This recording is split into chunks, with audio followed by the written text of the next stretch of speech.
જય માતાજી, જય શ્રી કૃષ્ણ ફ્રેન્ડ્સ. તો આજે મેં શાકભાજીને બાફવાની ઝંઝટ વગર સીધા કુકરમાં ઝડપથી બની જાય ને તે રીતે પાઉંભાજીની ભાજી બનાવી હતી.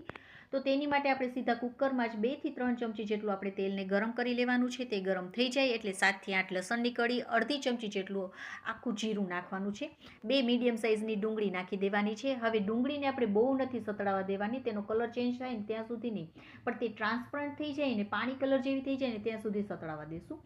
તે સતળાઈ જાય એટલે આપણે બીજા શાકભાજી નાખીશું. તેમાં મેં અહીંયા બધા શાકભાજીને આપણે મોટા મોટા કટકા કરીને જ નાખી દેવાના છે. તો 2 મીડિયમ સાઇઝના ટમેટાં, સાથે 2 બટેકા નાખેલા છે, 1 કપ જેટલા લીલા વટાણા, સાથે 1 ગાજર, આખું ગાજર નાખી દીધું છે, અડધું કેપ્સિકમ નાખવાનું છે, થોડું ફ્લાવર નાખી દેવાનું છે, સાથે 2 મોટી સાઇઝના રીંગણા હતા તે નાખી દીધા છે, અડધું આપણે બીટ નાખી દેવાનું છે. હવે આદુને આપણે આવી રીતે ખમણીને નાખી દેવાનું છે. શાકભાજીને આપણે મોટા મોટા કાપીને અને તમને જે પણ તમારા ઘરમાં હોય ને તે તમે નાખી શકો છો. હવે આપણે બધા મસાલા પણ આમાં જ કરી લેશું. તો જરૂર મુજબ આપણે મીઠું નાખી દઈશું. સાથે મેં અહીંયા 1 ચમચી જેટલું કાશ્મીરી લાલ મરચું નાખી દીધું છે, થોડી હળદર, ધાણા જીરુંનો પાવડર અને 2 મોટી ચમચી ભરીને આપણે પાઉંભાજીનો મસાલો નાખી દેવાનો છે. મેં અહીંયા કાશ્મીરી લાલ મરચું નાખેલું છે માટે વધારે નાખેલું છે, પણ જો તમે રેગ્યુલર મરચું નાખતા હોય તો તમારે ઓછું નાખવાનું. હવે 2 થી 3 મિનિટ આપણે આવી રીતે શાકભાજીને આવી રીતે હલાવીને 2 થી 3 મિનિટ કૂક કરી લેવાના છે. જો જુઓ તમે આવી રીતે હલાવતા જશો ને થોડા થોડા આપણે કૂક થવા માંડ્યા છે ને તો શાકભાજીનો કલર પણ એકદમ સરસ એવો બીટે કલર છોડી દીધો છે ને એકદમ સરસ એવું લાલ કલર આપણો થઈ ગયો છે. તો હવે 1 થી 1.5 ગ્લાસ જેટલું આપણે પાણી નાખી દેવાનું છે. પાણી ઉકળવા માંડે ને એટલે હવે આપણે ફૂલ ફ્લેમ ઉપર જ 5 થી 6 સીટી કરી લેશું.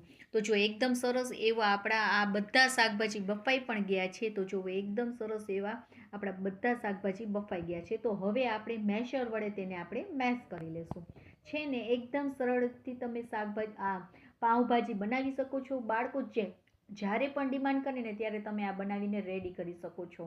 તો આવી રીતે તમે આમનામ જ પણ ખાઈ શકો છો, પણ જો તમે એનો વઘાર કરશો ને તો તેનો ટેસ્ટ બહુ જ સરસ આવશે. તો થોડી ભાજી મને કઠણ લાગતી હતી તો મેં થોડું પાણી નાખી અને ધીમા તાપે મેં 5 મિનિટ માટે તેને ઉકળવા દીધું છે. ત્યાં સુધી 2 ચમચી જેટલું બટરને ગરમ કરી અને 1 ચમચી જેટલું પાઉંભાજીનો મસાલો નાખી અને સતળાઈ જાય ને એટલે આપણે ઉપરથી તેનો વઘાર પાઉંભાજીમાં નાખી દઈશું. સાથે કોથમીરના પાંદડા અને અડધો લીંબુનો રસ નાખીશું. આ વઘાર તમે કરશો ને તો તમારે અસલ ટેસ્ટ બહાર જેવો જ આવશે. તો તમે પણ આવી રીતે જરૂરથી ટ્રાય કરજો, બધાને ખૂબ જ પસંદ આવશે. અને તેની સાથે આપણે પાઉંને પણ વચમાંથી આવી રીતે મેં કટ કરી લીધા છે અને જે પાઉંભાજીની ભાજી છે ને તેમાં થોડી થોડી મેં આ વચમાં નાખી દીધી છે. આવી રીતે તમે પાઉં કરશો ને તો તેનો ટેસ્ટ પણ બહુ સરસ આવે છે.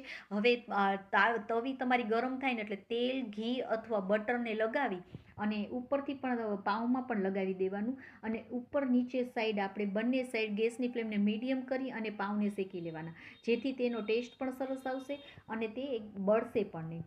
તો છે ને એકદમ સરળ રીતથી તમે આ પાઉંભાજી બનાવી શકો છો. બહાર જેવી જ લાગે છે. તો તમે પણ એકવાર જરૂરથી ટ્રાય કરજો. અને હા, જો તમને આ મારી રેસીપી ગમી હોય તો પ્લીઝ લાઇક કરજો અને મારી ચેનલમાં નવા હોય તો સબસ્ક્રાઈબ પણ કરજો. અને એકવાર આવી રીતે ટ્રાય કરીને કહેજો કે તમારી પાઉંભાજી કેવી લાગતી હતી. તો ઓકે ફ્રેન્ડ્સ, તો આવી જ નવી નવી રેસીપીઓ સાથે આપણે ફરી મળીશું. ત્યાં સુધી બાય બાય, જય માતાજી.